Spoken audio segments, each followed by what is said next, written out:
As guerras revolucionárias francesas, que aconteceram em paralelo à Revolução Francesa, representam uma forte mudança política e social na Europa. Vamos falar mais sobre esse assunto, então clique em curtir, se inscreva aí, vamos lá!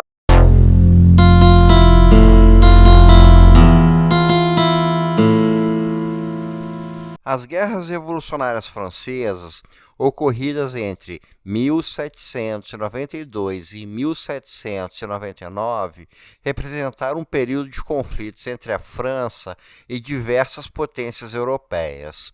Essa fase estabeleceu as bases para as subsequentes guerras napoleônicas, que perduraram até a abdicação de Napoleão em 1814.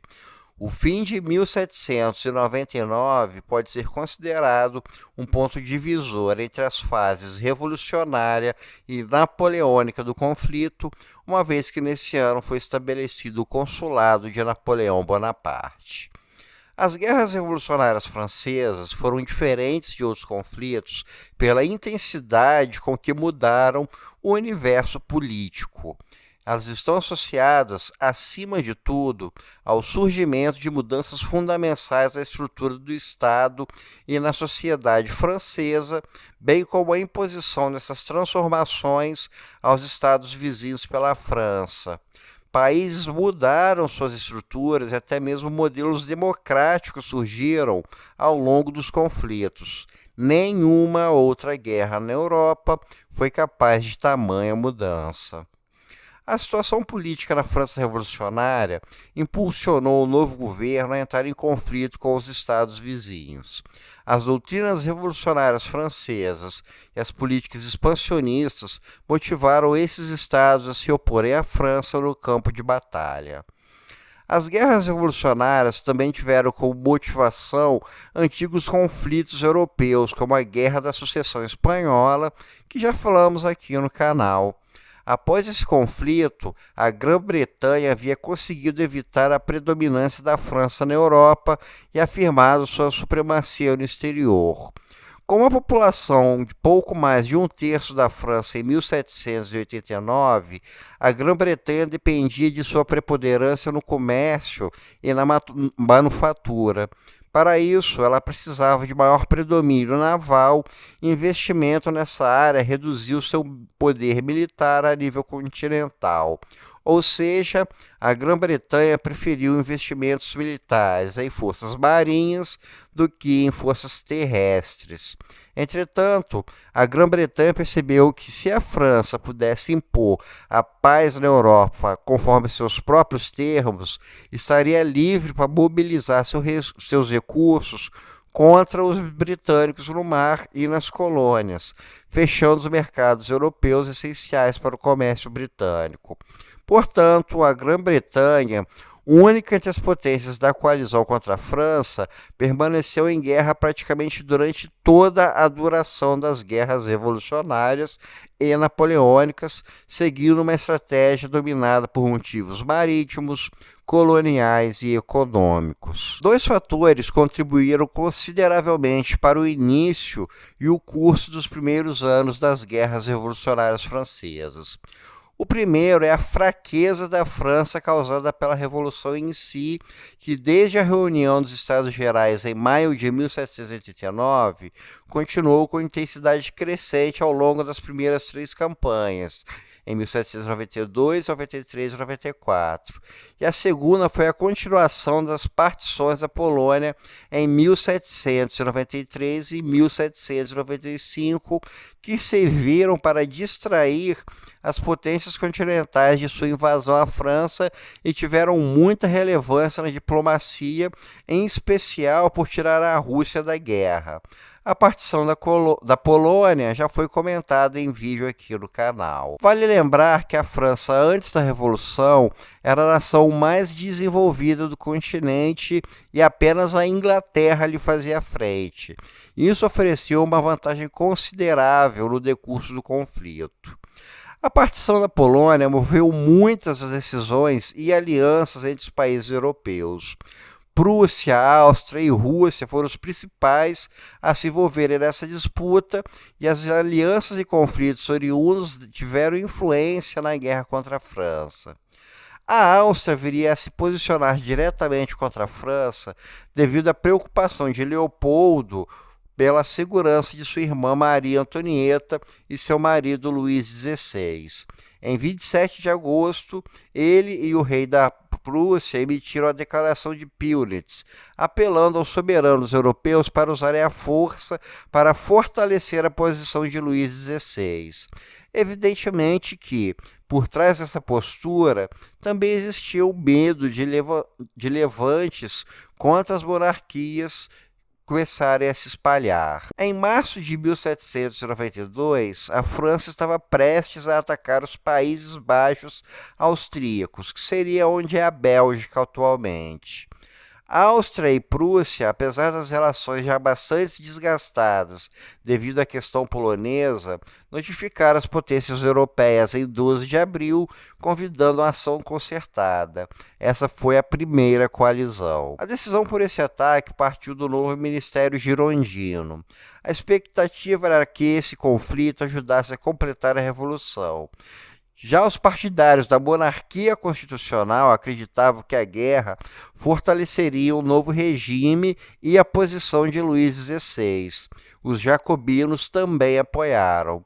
Em 20 de abril de 1792, a França declarou guerra contra a Áustria, mas não contra o Sacro Império Romano, que tinha soberania sobre a Áustria. Um mês depois, a guerra se estendeu contra a Sardenha por essa ter respondido afirmativamente à conclamação da Áustria e da Prússia, assim como a Rússia. A condição das forças francesas estava bastante prejudicada devido à desordem na França, com fuga de mais da metade do corpo de oficiais para outros países, deserções e o aprofundamento de divisões da nação à medida em que a Revolução avançava. A salvaguarda da França estava nos batalhões voluntários, que eram melhor remunerados, possuíam seus próprios oficiais e tinham entusiasmo pela causa. No entanto, faltavam-lhes treinamento, equipamento, armas e disciplina. Mesmo no cenário de guerra com a França, Prússia e Áustria retiveram grande parte de sua força devido à posição da Rússia em relação à Polônia. Os russos invadiram a Polônia em 19 de maio de 1792 e ocuparam a maior parte do país até o final de julho. Ainda com essas circunstâncias, o exército de Áustria e Prússia cruzou a fronteira francesa em 19 de agosto, tomando diversos territórios franceses. Em 20 de setembro ocorreu a Batalha de Valmy, quando as tropas prussianas foram derrotadas e recuaram, revertendo o quadro da guerra. Enquanto isso, o exército francês do Reno estava obtendo sucessos. Avançou para o norte pelo Palatinado até tomar Frankfurt, que manteve até 2 de dezembro. Em setembro, houve avanço das tropas francesas sobre a Sardenha. Essas vitórias francesas levaram a mudanças. Nessa época, a República já tinha sido proclamada e a Assembleia se dividiu quanto ao futuro das beligerâncias. Em 16 de novembro de 1792, foi aberta a navegação do rio Escalda, que percorre a França até onde atualmente é a Bélgica, a todas as nações, o que atropelava a autoridade austríaca na região e incitava a Grã-Bretanha a entrar na guerra. 3 dias depois, a França ofereceu apoio a qualquer povo que se rebelasse contra seu governo. Em dezembro, começaram a ser introduzidas reformas sociais do ideário da Revolução nos territórios ocupados pelas forças francesas. Savoia foi anexada em 27 de novembro de 1792. Ansiosos para escapar de uma reforma em massa, especialmente da Igreja, os belgas e os renanos pediram pediram independência. Nice foi anexado em 31 de janeiro de 1793. Em seguida, as províncias belgas foram absorvidas. A Renânia foi tomada em 17 de março de 1793. Confrontada com tais políticas, a Grã-Bretanha, já aliada aos holandeses desde 1788, foi inevitavelmente arrastada para a guerra. Além do alarme com o curso das conquistas francesas, os britânicos ficaram suspeitos das intenções francesas em relação às províncias unidas dos Países Baixos. A guerra entre França e Espanha foi declarada em 7 de março, e em pouco tempo a República Francesa se viu em guerra com toda a Europa, com exceção da Suíça e da Escandinávia. A primeira coalizão de países contra a França era baseada nas alianças da Grã-Bretanha com a Rússia, Sardenha, Espanha, Nápoles, Prússia, Áustria e Portugal. Não havia objetivos comuns nem um comando unido. A ausência de uma estratégia integrada e a dispersão de forças para a Polônia e para a guerra naval e colonial prejudicaram o ataque da coalizão à França. A unidade austro-prussiana, além de abalada pelas derrotas militares, foi ainda mais prejudicada porque a Prússia, em janeiro de 1793, concluiu com a Rússia um segundo tratado para a partilha da Polônia, no qual a Áustria não recebeu nada, abalando a relação entre Áustria e Prússia. O curso dos eventos militares na primavera e no início do verão de 1793 poderia ter sido desastroso para a República, mas a ascensão ao poder do governo dos jacobinos em Paris impediu a invasão. Medidas como recrutamento e organização imediata do exército foram decisivas para conter a maré da invasão. A posição francesa conseguiu ser mantida nos Países Baixos. O desfecho da campanha da coalizão nos Países Baixos foi em grande parte atribuído às reações da Prússia e da Áustria à revolta polonesa de março de 1794. Como os russos não conseguiram encontrar tropas suficientes para suprimir as forças polonesas, a Prússia enviou 50 mil homens para a Polônia no verão. No entanto, a Áustria enviou não mais do que 20 mil. Reforços russos só chegaram em outubro e a revolta só foi encerrada com a capitulação de Varsóvia em 6 de novembro. Os poloneses, portanto, impediram que quaisquer forças russas fossem usadas contra a França e mantiveram significativos contingentes prussianos e austríacos ocupados. Ao mesmo tempo, a França empreendeu esforços em direção aos Alpes e na região onde atualmente é a Itália, com Napoleão Bonaparte coordenando essa ação.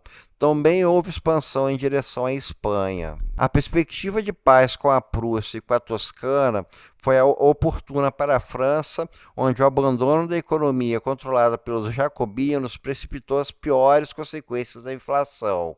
A administração do exército, carente de equipamentos e suprimentos, caiu em desordem. Essa desordem, o curso dos eventos políticos e a remoção da ameaça de invasão serviram para aumentar a taxa de deserções. Um tratado de paz com a Toscana foi assinado em 9 de fevereiro de 1795. Em seguida, nas noites de 5 e 6 de abril, a paz da Basileia foi concluída entre a França e a Prússia. Para salvaguardar a neutralidade prussiana, uma linha de demarcação foi estabelecida, fechando o norte da Alemanha, incluindo Hanover, para os beligerantes. Por meio de uma cláusula secreta, Frederico William da Prússia concordou em abandonar seu apoio ao exilado chefe de Estado dos Países Baixos, William V de Orange.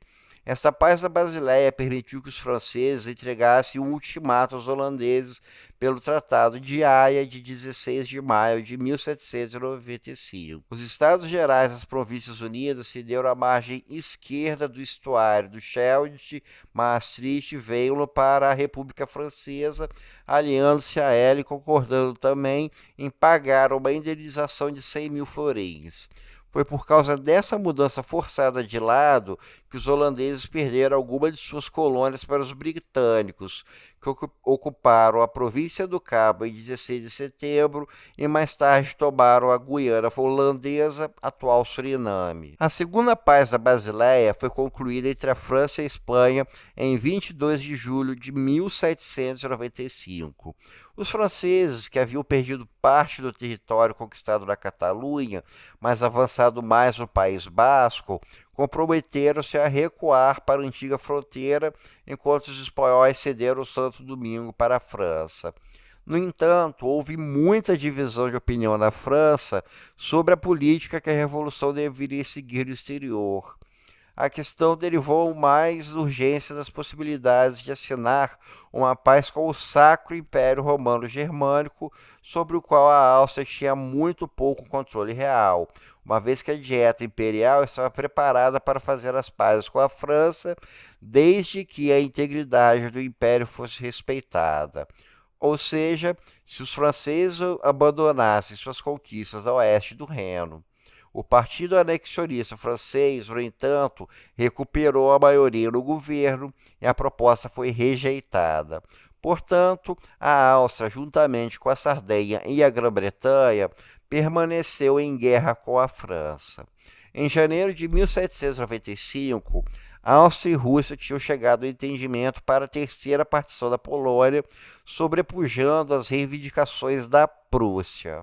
Em 20 de maio, um novo tratado austro-britânico foi concluído, pelo qual a Grã-Bretanha concedeu à Áustria um subsídio de 600 mil libras para a manutenção de 200 mil homens em campo. Os austríacos, de fato, tiveram considerável sucessão no Reno em 1795, forçando as tropas francesas a recuar em diversos pontos.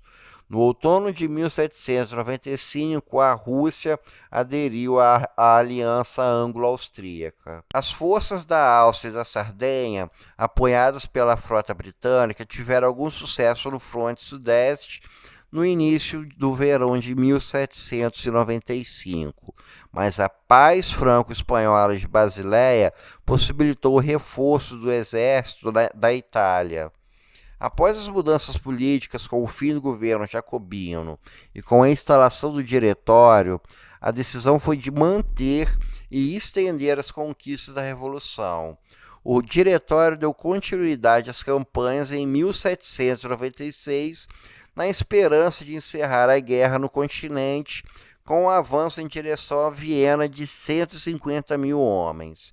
Os exércitos dos Alpes e o da Itália, esse sob Bonaparte, que recebeu o comando em 2 de março de 1796, tinham um papel limitado de garantir a conquista do Piemonte e da Lombardia. Na realidade, a campanha italiana de Bonaparte, sua primeira como comandante em chefe, uma das mais notáveis da história, iria fornecer ao Diretório a oportunidade de forçar a Áustria a sair da guerra. No início da campanha, o principal objetivo de Bonaparte consistia em desvincular as forças austríacas das sardas. Ele almejava que a derrota das forças sardas as compelisse a retroceder em direção à sua capital, Turim. Antecipando-se a isso, os austríacos seriam forçados a se retirar na direção leste para salvaguardar Milão e suas linhas de comunicação. Nessa estratégia abrangente, bem como na conduta das batalhas individuais e nas marchas da campanha, Bonaparte buscava de todas as maneiras fragmentar as forças que se opunham a ele. Ele tinha o propósito de concentrar uma força superior no ponto que havia escolhido para o golpe decisivo. Após menos de 3 semanas de campanha, os sardos se retiraram da coalizão e entregaram Savoia e Nice à França em abril de 1796. Bonaparte voltou suas forças para atacar os milaneses austríacos. Após a Batalha de Lodi, em 10 de maio de 1796, as forças austríacas recuaram e Milão foi ocupada em 15 de maio. Depois dessa batalha, as forças francesas começaram a atacar as forças austríacas, onde atualmente é a Itália. Entretanto, nessa campanha houve alguns reveses franceses e com as derrotas francesas, onde atualmente é a Alemanha, os austríacos tiveram como deslocar mais tropas para a Itália. No fim das contas, Napoleão conseguiu reverter o cenário negativo e conseguiu ampliar suas conquistas na Itália, derrotando inclusive os estados papais. Pelo Tratado de Tolentino de 19 de fevereiro de 1797, o Papa Pio VI abandonou sua reivindicação sobre Avignon e concordou em pagar uma indenização, entregar obras de arte e ceder Romanha e as legações de Bolonha e Ferrara. Em 4 de setembro de 1797, ocorreu o golpe de 18 Fructidor, em que o diretório passou a ser uma ditadura composta por 4 homens de visão jacobina e com o apoio de Bonaparte, o que garantiu ao general forte poder para a política externa francesa. Em 17 e 18 de outubro de 1797, foi celebrado um tratado com a Áustria que garantia a maior parte das conquistas italianas de Bonaparte para a França. Nesse tratado, a França ainda anexou alguns territórios alemães. Nesse ponto, a França contava com domínio sobre a Holanda e a Espanha, que lhe garantiam uma forte frota marítima. Também havia se expandido pela Itália e pela Alemanha, além de ter anexado a Bélgica. Basicamente, apenas a Grã-Bretanha ainda estava em guerra com a França. Entretanto, Bonaparte não quis avançar contra os ingleses, optando por continuar sua campanha rumo ao Mediterrâneo, com interesse em conquistar o Egito e ameaçar a posição britânica na Índia. O ano de 1798 foi voltado para essa incursão que colocou a França contra a Turquia junto aos ingleses. Essa coalizão trouxe a Rússia para a guerra contra a França. Essa coalizão levou os estados italianos a novamente declararem guerra contra a França, o mesmo ocorrendo com a Áustria. Se em 1797 a França havia demonstrado toda a sua soberania, esse cenário veio aos poucos a ruir com o retorno dos antigos beligerantes. Isso levou a uma série de derrotas francesas das suas fronteiras com a Alemanha e a Itália. Essa série de derrotas acabou abalando o diretório no ano de 1799. Essa crise política abriu espaço para que Bonaparte, a essa época bastante conhecido e respeitado, desse o golpe de 18 Brumário no dia 9 de novembro de 1799. A partir daí, as guerras revolucionárias francesas passaram a ser chamadas de guerras napoleônicas. Então, isso é tudo por hoje. Espero que vocês tenham gostado e até o nosso próximo encontro.